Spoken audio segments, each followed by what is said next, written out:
น้องเอ้ยเนาะเอาเปิดภาพมากยังอยู่เฮือนอยู่ซ่านเด้อพี่น้องเด้อมื้อนี้เนาะมื้อสันวันดีทางเบาเตียงและแม่ทางแม่พิมพ์แม่เพิ่นสิมาเยี่ยมมายามพี่เนาะจักสิมาตอนใดแต่บ่าวน้องก็สิเฮ็ดอยู่เฮ็ดกินก่อนพี่น้องเอ้ยเนาะตอนรับเพิ่นมาเฮ็ดอยู่เฮ็ดกินซื้อไก่มาพี่น้องเอ้ยเนาะสิต้มแล้วก็ตำหมักแตงพี่น้องเนาะทอดไข่บ่าวน้องก็จักเฮ็ดหยังกินพี่เนาะบ่ฮู้สิตอนรับเพิ่นแนวใดพี่น้องเนาะจักเพิ่นสิกินแบบใดนะเฮาก็เฮ็ดย่านเฮ็ดบ่ถือเพิ่นพี่น้องเอ้ยเนาะเอาก่อนเมื่อกราบทักทายสบายดีสวัสดีเด้อพ่อแม่พี่น้องหมดสุขสู่คนพี่น้องเอ้ยเนาะฟังลาวฟังไทยก็ยินดีต้อนรับเข้าสู่ช่องบ่าวน้องคือเก่าคือเดิมพ่อแม่พี่น้องเอ้ยเนาะตอนนี้ก็ว่าเยาวลินเพิ่นพี่น้องเอ้ยเนาะนอนแล้วพุ่นเอ้ยคนตัวนี้คืนนี้บ่นอนพี่น้องเอ้ยเนาะบ่าวน้องอูมเพิ่นพี่น้องเอ้ยเนาะสบายเด้อโน้ยคือยันได้ยินพี่น้องเอ้ยเนาะเว้าคือสบายดีเด้อเอา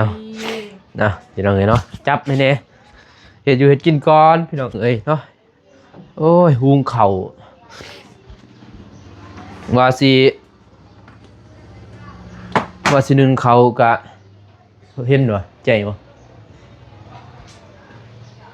ว่าสินึงเขาก็ยันเรากินบ่ได้อีกเนาะ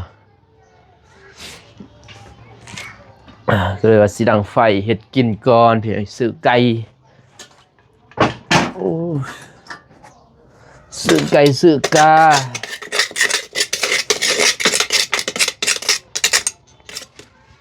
ทันอยู่บ่8 โมงเลยพี่น้อยน้องก็นอนตื่นช่วยแน่เหมือนว่าเพิ่นสิแวะบ้านคืนนี้เพิ่นสิว่าแต่ว่ามันดึกพี่น้องเนาะ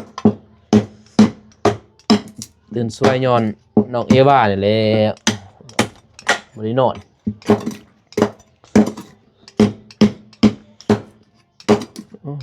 ผ่าแต่เรื่องเลยพันบนหนึ่งถึงเนาะมันเอาไปจักทานก็ไฟเขาดิ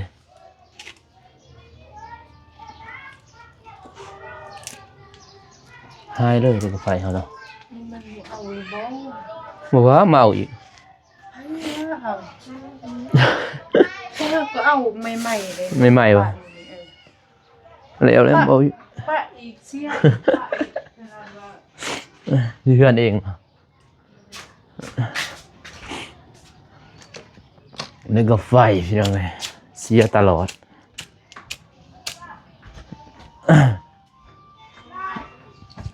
โอ้ชิเบาเตียงสื่อมือนั้นมันโบนั้นเราเลือกโบเป็นเนี่ยต้องคอยไปตอนนั้นเขาเลือกให้เรามันแก้เขา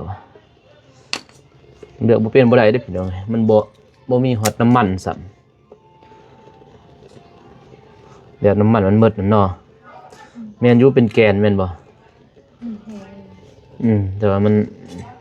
ลายฝาลาปีว้าวได้อยู่อย่างอยู่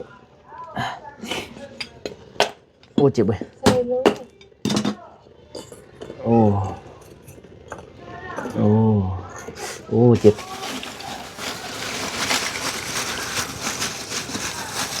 สิมาจังโมงอยู่เนาะยังไม่ทันหูบ่เจ็บบ่ตูนสิมาอยู่บ่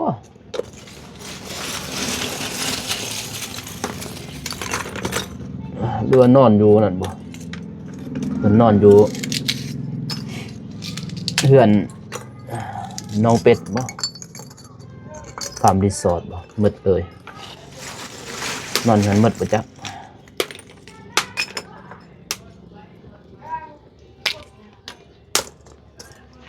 เรียบร้อยพี่น้องดังยับออกเดี๋ยวก็อันนี้เคลียร์ที่ให้มันแป้วมันขึ้นเรื่องจริงบุกก่อนไปเคลียร์ดิไม่เอาฟางแป้วมันขึ้นได้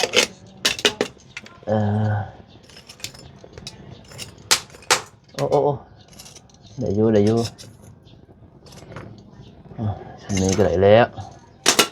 ลูกที่เป็นวัดโอเคไปเอว่าก็ได้พี่น้องเว้ย ฟันขนาดโอ้ยซื้อไก่พี่น้องนี่ไก่ตัวหนึ่งจักเสร็จยังนะพี่น้องว่านงกันซื้อกิ่งซื้อต้มไก่อะไรบางทีก็สิออกไปซื้อปิ้งไก่อีกหน่อยหนึง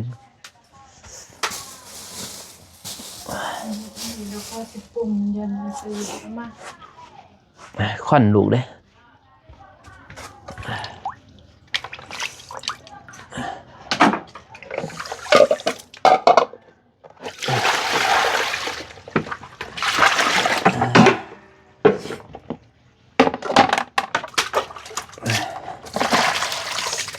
เบิ่งติพี่น้องเอ้ยนั่นนี่ยังสิใส่อยู่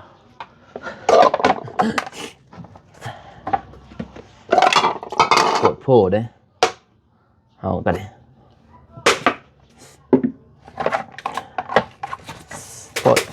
พอทิมแล้วตอนนี้ยินบ่มันแตกแห้งเลย เดี๋ยวไหวแล้วนะไหวพักไว้ เขาถือเลยคนผู้ถือเขาว่าอีหยังเกิดว่า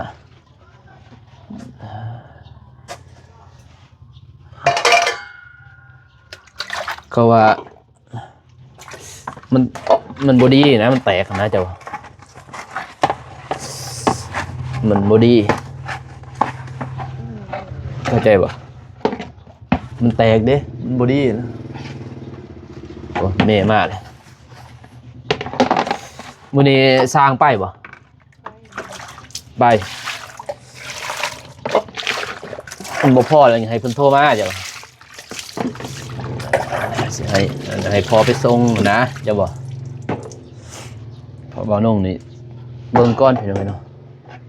จักสิได้ไปจักบ่กับเบาเตียงถ้ารถเต็มก็บ่ได้ไปถ้ารถบ่เต็มก็ไปพี่น้องเนาะก็บ่ซีเรียสปานใดนะได้ก็ได้เบาน้องธรรมดาเขาเพราะว่าเบาเตียงก็ซ้ำว่าเพิ่นหูหมดเลยเราไตนี่ บนใดก็หูหมดอันนี้เดี๋ยวบ่ต้องย่านนะพี่น้องเมื่อกี้นี่ยังย่านได้พี่น้องเลยเบาน้องย่านเพิ่นไปทางนั้นทางนี้นะเนี่ยเนียนโอ้ยเราหูหมดแล้ว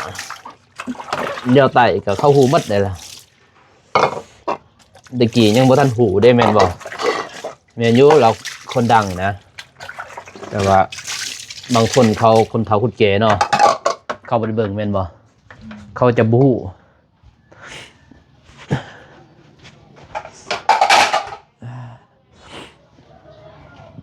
เอามีดได้ไหม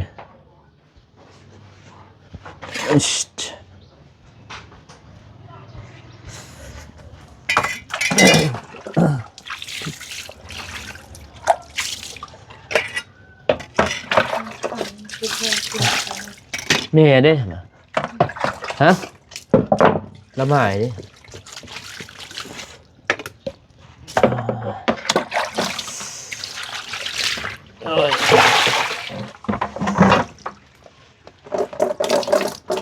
ค่อยหักมาทางนี้ก็ไปหักทางแล้วปมเหรอ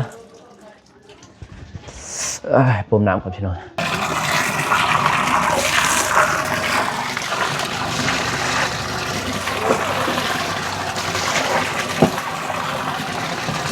ให้เป็นขั้วให้เลยนะ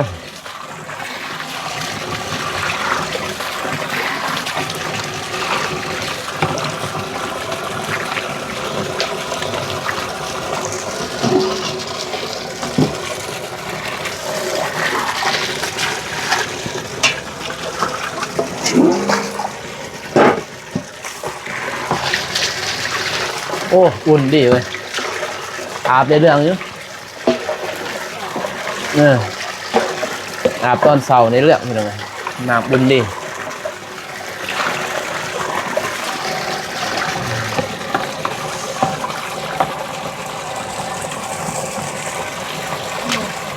โอ้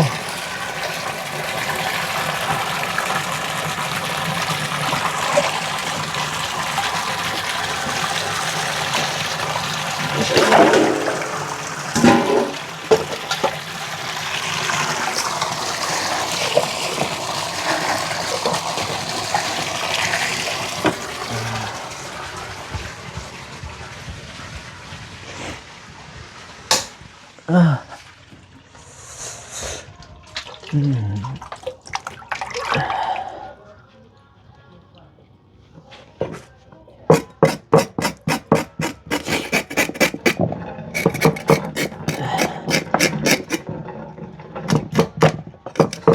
็ดก่อยทำบ่ บ่เพราะว่ามีแต่ปิ้งนะสิไปซื้อปิ้งเอาจ้ะบ่ต้มกับปิ้ง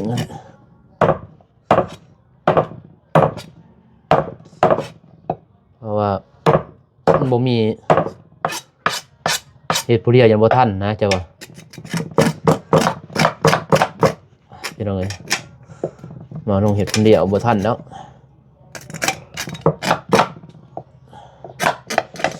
ปัญญาเพิ่นกะน้องเอวา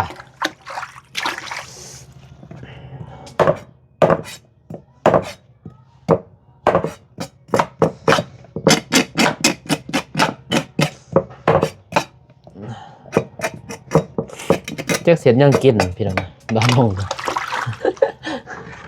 แม่เป็นมาคือบ่เตียงบ่ยากเฮาฮู้มันด้วยเนาะนั่นได้ก็ได้แม่นบ่ฮู้กันนะแม่เพิ่นจักสิกินแบบใดน่ะเฮาก็เฮ็ดบ่ถือเป็น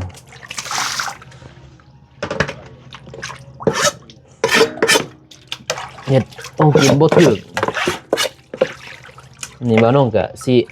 ต้มนั่นแหละต้มก็ตำมักแตงน้ำแน่แล้วก็ทอดไข่ซื้อปิ้งจักอันนึงมามีแนวนั้นเลยพี่น้อง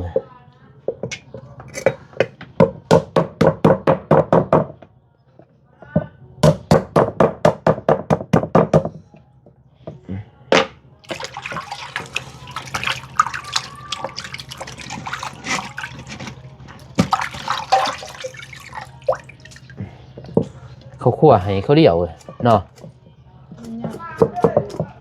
ฮะปุ๊บเขาทิมแต่บ่ได้ได้น่ะใส่มันเลยเห็นบ่มันให้เขาคั่วเขาบ่ได้ใส่เขาจะทิมเลยเขาเอาไปเกลือป้าเนาะแม่นบ่ไปปิ้งบ่ บางเทื่อเขาบ่ทายเลยเขารีบเอา โอ้เอาไปปิ้งเสื้อได้เสื้อเนาะ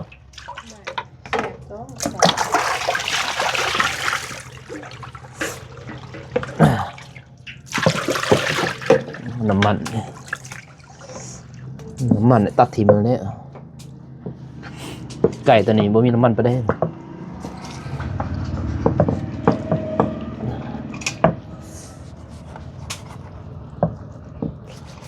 น้ำมันพี่น้องเอ้ยไก่ปะบ่น้ำมันทิมไปเนาะทิมไปให้ม้าบางทีกินบางทีดูเป็นตะกิดสมัยตะกี้นี่โอ้ยน้ำมันไก่นี่บ่าวนุ่งเอาไว้แล้วก็พอ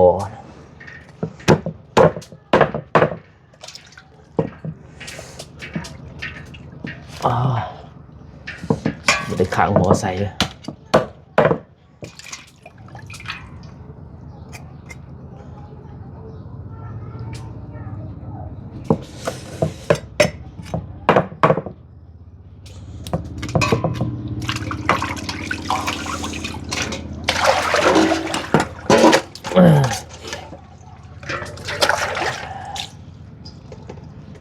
จะหน่อยจึงทำไม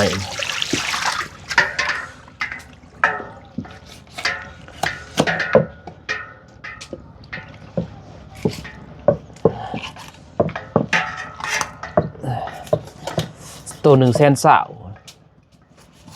ใหญ่นี่ก็ซื้ออยู่หันโต110นิดหน่อยอยู่บนตลาดในอันนี้จะบ่บนทางเขาหลดเบื้องนั้นบนเขาซ้ายคายสีนี่เลยเขาซื้ออยู่นี้บนยังเห็น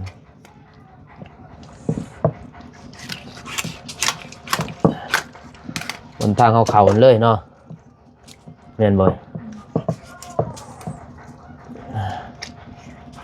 เครื่องคองกับแพงอะไรเดี๋ยวเดี๋ยวนี้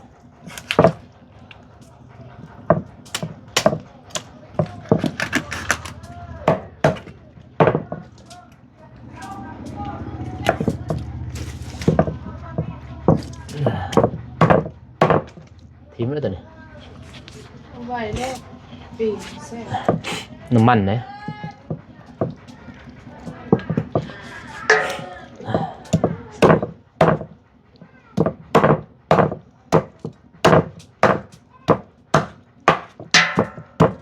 โอเคพี่น้องเฮ็ดกินก่อนโอเคพี่น้องเอ้ยต้มเรียบร้อยนี่ต้มไอ้กลางตะมักแตงต่อพี่น้องเอ้ยเนาะตำมักแตงโอ้ลายเลยมักแตงหน่อยตำ2 โลพี่น้องเนาะรันนะบ่สุกบ่ปลาตัวเขาจะเอาพี่น้องเอ้ย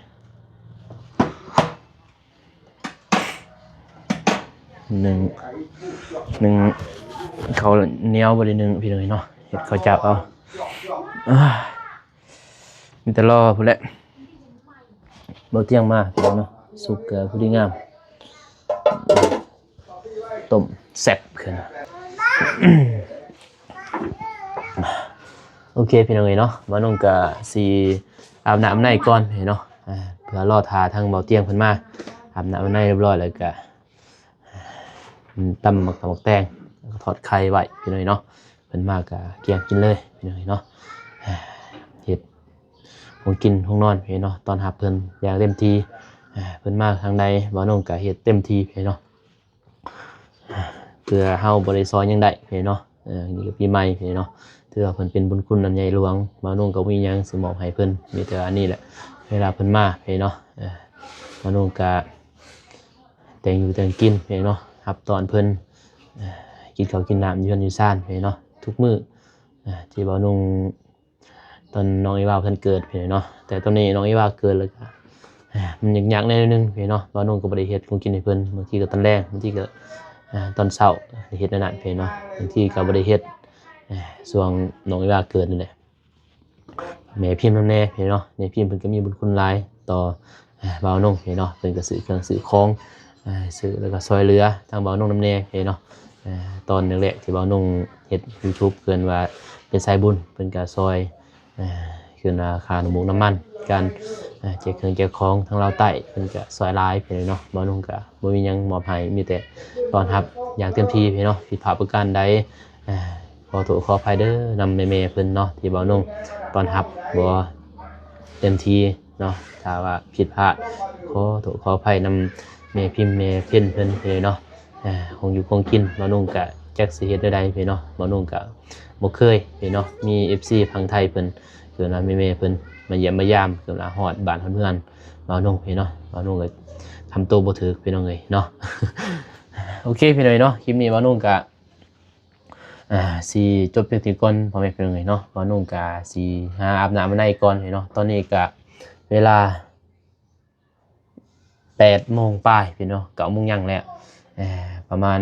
11 โมงนี่น่าจะมาพี่เนาะแต่บ่เที่ยงเพิ่นนั่นแหละแต่ก็ยังบ่ทันฮู้บางทีแม่เพิ่นเชิญมากับแม่เพิ่นบางทีเพิ่นก็สิมาไว้แน่ก็ยังบ่ทันฮู้พี่น้องเอ้ยเนาะเพราะว่าตามที่บ่เที่ยงเพิ่นมาที่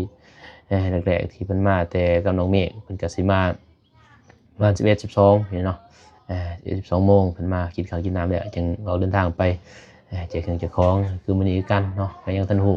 พี่เนาะจะเพิ่นสิเข้ามาจักบ่ก็ยังทันฮู้แต่ว่าแชทบอกแล้วบ่เที่ยงคืนนี้ว่ามากินข้าวอยู่กันเด้อตอนเช้าพี่น้องเอ้ยเนาะกินข้าวกินน้ำแล้วจึงออกเดินทางเพิ่นสิไปแจกเครื่องแจกของอยู่ไสก็ไปรอเบิ่งรอส้มพี่เนาะแต่มื้อนี้ยันสิบ่ได้แจกมีแต่สิไปเยี่ยมยามลูกๆเพิ่นนั่นแหละพี่เนาะทางแม่เพิ่นมาเพิ่นก็ไปเยี่ยมยามทางที่เพิ่นเคยช่วยเหลือแหละเพิ่นก็สิไปเยี่ยมยามว่าสิเป็นจังไดรอลุ้นรอส้มพี่เนาะในคลิปเบาเตียงเพิ่นเด้อพี่น้องเด้อเนาะเพราะว่าทางทีมงานก็สิมอบให้ทางเบาเตียงเพิ่นถ่ายทำให้พ่อแม่พี่น้องได้รับชมรับเบิ่งพี่น้องเนาะอยู่ต่างประเทศอยู่ฝั่งไทยฝั่งลาวหรือว่าอยู่สหรัฐอเมริกาพี่เนาะยุโรปยังก็รอเบิ่งรอชมพี่น้องเนาะเกิดมาครั้งนี้เป็นครั้งแรกของเบานุ่งกับทีมงานลาวใต้พี่เนาะที่มีผู้ใหญ่เพิ่นมาถือว่าด้นเพิ่นว่าประมาณ4 มื้อ 4 มื้อ5มื้อเพิ่นว่าเพิ่นอยู่เพราะเพิ่นสิไปแจกเครื่องแจกของนำแน่พี่เนาะว่าสิไปแจกเครื่องแจกของทางใดก็รอเบิ่งรอชมใน2ทางเรียกว่าทางเบาเตียงทองและทีมงานเบิดสุขุทุกคนเด้อพี่น้องเด้อเนาะโอเคพี่น้องคลิปนี้บ่าวนุ่งก็สิจบเพียงนี้ก่อนพบกันใหม่คลิปหน้าเด้อพี่น้องเด้อกินข้าวกินน้ำเพิ่นแล้วบางทีเบาเตียงเพิ่นสิถ่ายพี่น้องเนาะบ่าวนุ่งก็ถ่ายเล็กๆน้อยๆในการเฮ็ดอยู่เฮ็ดกินตอนหาเพิ่นนั่นแหละพี่น้องเอ้ยเนาะโอเคพบกันใหม่คลิปหน้าพี่น้องคลิปนี้บ่าวนุ่งขอกล่าวคำว่าสบายดีเด้อพี่น้องเด้อเนาะสบายดีปีใหม่พี่น้องเอ้ยเนาะมื้อที่5พี่น้องเอ้ยเนาะไปบ๊ายบายพี่น้องเอ้ย